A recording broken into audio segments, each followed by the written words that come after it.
నిన్న అక్కడ రేవంత్ రెడ్డి గారి నాయకత్వంలో గాంధీ భవన్లోనో ఎక్కడనో కాంగ్రెస్ వాళ్ళ మీటింగ్ జరిగింది.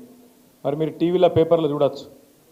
ఢిల్లీకి వెళ్ళి కొత్త ఇన్ఛార్జ్ గారు వచ్చిండ్రు, వారికి స్వాగతం పలుకుతూ కాంగ్రెస్ వాళ్ళు సమావేశం పెట్టిండ్రు.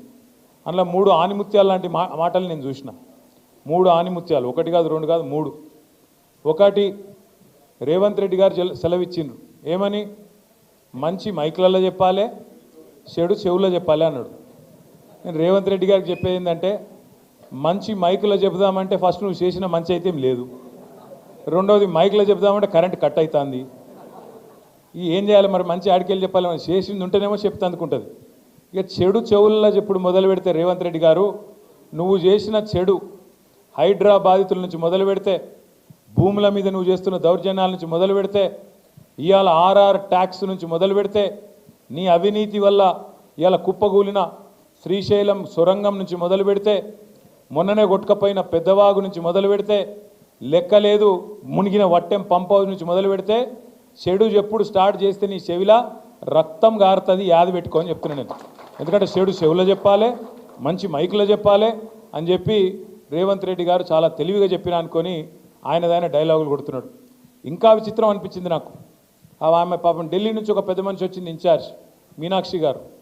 ఆమె చెప్తున్నారు, మీనాక్షి గారు ఆమె ఎయిర్పోర్ట్లో దిగంగానే కాంగ్రెస్ వాళ్ళట కొంతమంది ఆయనతో ఆమె బ్యాగులు మోసేందుకు గురికొచ్చిరట.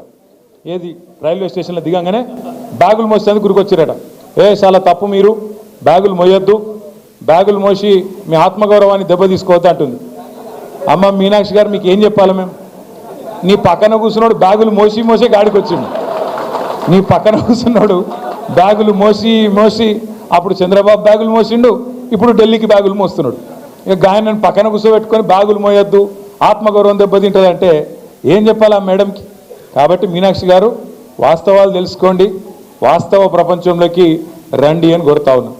ఇక నిన్న వాళ్ళ మీటింగ్లో చెప్పరాదు ఇక మాటలు, ఆ కథలు. ఆయన చేసిన మంచి అట చెప్పుకుంటే ఒడిసిపోదట. రేవంత్ రెడ్డి గారు చేసిన మంచి ఏం చెప్పాలి ఆయనకు?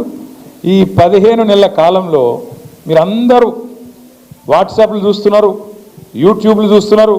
ఇప్పుడు ఇక్కడ వచ్చిన ఆడబిడ్డలు ఒక 200 మంది ఉన్నారు.